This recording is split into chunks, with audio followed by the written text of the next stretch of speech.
Assalamualaikum warahmatullahi wabarakatuh. Hai semuanya. Hari ini kami dari 12 IPA 1 akan menjelaskan hasil analisis kami mengenai novel hafalan sholat Elisa karya Terelie. Buku ini berjudul Hafalan Sholat Elisa yang dikarang oleh Terelie dan diterbitkan oleh Republika pada tahun 2008 yang merupakan cetakan ke-29. Unsur intrinsik dari buku ini yaitu memiliki tema sosial dan agama, memiliki alur maju, memiliki latar tempat, waktu, dan suasana yang beragam, dan memiliki amanat yang berisikan apabila ada kemauan, pasti akan ada jalan. Lakukan dengan sepenuh hati dan ikhlas, serta sabar dan tabah menerima ujian dari Allah Subhanahu wa Ta'ala. Bersyukur dan sayangi keluarga selagi masih ada. Dan sudut pandang yaitu orang ketiga serba tahu. Pada novel hafalan sholat Delisa terdapat banyak tokoh di dalamnya.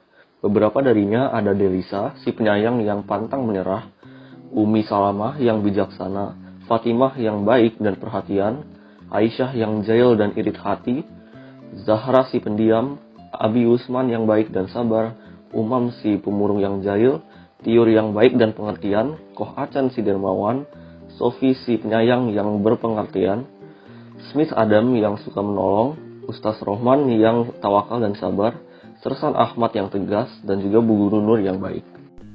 Latar belakang pengarang. Darwis atau yang biasa kita kenal dengan nama panggung Terelie lahir dan tumbuh dewasa di pedalaman Sumatera. Ia lahir di Lahat, tanggal 21 Mei 1979. Ia berasal dari keluarga sederhana yang orang tuanya berprofesi sebagai petani biasa. Ia anak ke-6 dari 7 bersaudara. Terelie menyelesaikan masa pendidikan dasar sampai di SDN 2 Kikim Timur dan SMPN 2 Kikim, Sumatera Selatan. Kemudian melanjutkan ke SMUN 9 Bandar Lampung. Setelah selesai di Bandar Lampung, ia meneruskan ke Universitas Indonesia dengan mengambil Fakultas Ekonomi. Dari karya-karyanya, Terelie ingin membagi pemahaman bahwa sebetulnya hidup ini tidaklah rumit seperti yang sering terpikir oleh kebanyakan orang. Hidup adalah anugerah yang kuasa, dan karena anugerah berarti harus disyukuri. Kondisi masyarakat. Penulis menggambarkan kondisi masyarakat pada novel ini berdasarkan peristiwa tsunami di Banda Aceh pada tanggal 26 Desember 2004. Kutipan 1, gempa menjalar dengan kekuatan dahsyat.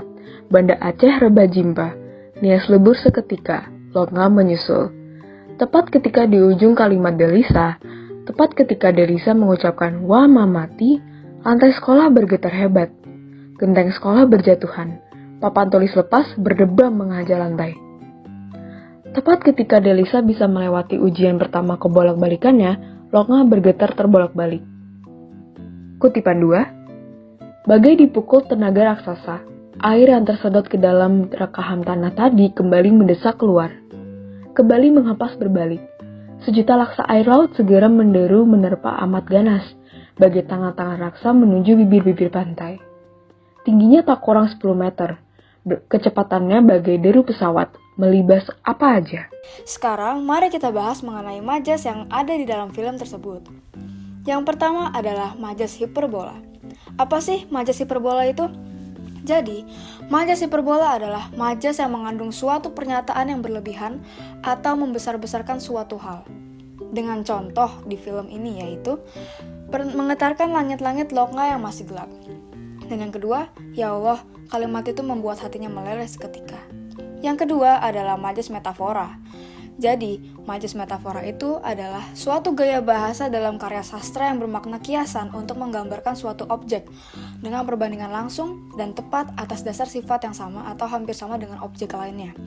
Dengan contoh, tubuh Delisa terpanggang oleh teriknya matahari, dan kerudung Delisa bercahaya. Kerudung Delisa bagai terbuat dari air. Dan yang terakhir kita memiliki majas personifikasi, yang berartikan memberikan sifat kemanusiaan atau insani kepada benda mati yang sejatinya tidak memiliki sifat kemanusiaan. Dengan contoh, sore hari dunia masih menyeringai, dan mata itu bertanya sejuta harap, mata itu bertanya sejuta asa. Selanjutnya, menafsir pandangan pengarang terhadap kehidupan dalam novel. Pada aspek kehidupan religi, pengarang menggambarkan kehidupan religi pada novel ini sangat kuat. Berdasarkan kutipan di samping, mengaji sudah menjadi rutinitas di keluarga Delisa. Tidak hanya belajar mengaji di rumah bersama Umi, juga belajar ngaji di Minahasa. Aspek kehidupan budaya. Delisa boleh pilih kalungnya sendiri kan? Seperti punya Kak Fatimah, punya Kak Zahra, atau seperti punya Kak Aisyah? Pada kutipan di samping, pengarang menggambarkan budaya melalui hal yang selalu dilakukan oleh Umi. Setiap anak yang lulus hafalan sholat, Umi akan memberikannya hadiah berupa kalung. Melihat pada segi moral, pengarang mencerminkan sosok Acan yang dermawan melalui kutipan berikut. Ia memberikan separuh harga dari kalung yang akan dibeli untuk Delisa dengan sepenuh hati, dan perilaku tersebut dapat menunjukkan sikap moral dari seseorang. Berdasarkan kutipan di samping, pengarang menekankan untuk bertanggung jawab atas tugasnya. Hal ini ditunjukkan oleh Umi yang sengaja memerintahkan Aisyah untuk membaca bacaan sholat secara keras agar bisa diikuti oleh Delisa. Aspek kehidupan, pendidikan karakter. Pengarang mencerminkan Loknga sebagai desa yang disiplin. Setiap azan subuh berkumandang, kehidupan sudah dimulai. Seluruh warga Lokna sudah terbangun untuk melaksanakan sholat subuh berjamaah. Berikut ini adalah hasil interpretasi pandangan pengarang. Nilai-nilai yang ingin disampaikan oleh pengarang di novel ini mudah ditangkap oleh pembaca. Deskripsi pada teks dan dialog membantu dalam penggambaran cerita oleh pengarang. Ditambah, dengan bahasa yang digunakan juga termasuk ringan. Oleh karena itu, kami setuju dengan pandangan pengarang terhadap kehidupan religi Loknga yang sangat kuat, serta keluarga Delisa yang menjunjung kebaikan, karena dapat kami pahami melalui ungkapan oleh pengarang dalam novel hafalan sholat Delisa tersebut.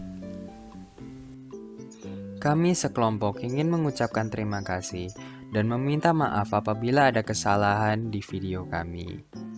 Sekian dari kami, terima kasih.